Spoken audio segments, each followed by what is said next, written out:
বর্তমান সময়ে ডিপ্রেশন বা বিষণ্ণতা খুব সাধারণ ও একটি ব্যাপক বিষয় হয়ে দাঁড়িয়েছে। মাঝে মধ্যে দেখা যায় সদা হাস্যোজ্জ্বল মানুষটাও চুপসে আছেন, যেন অমাবস্যার রাতের আধার তার হাস্যোজ্জ্বল চেহারাটাকে গ্রাস করে ফেলেছে।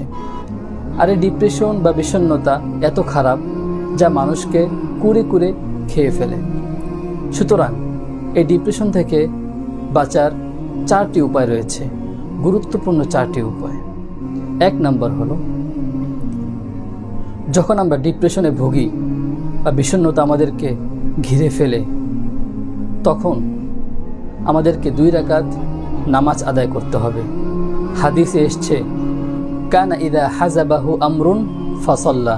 নবী আলাইহিস সালাম যখন কোনো বিষয়ে চিন্তাগ্রস্ত হয়ে পড়তেন, তখন তিনি 2 রাকাত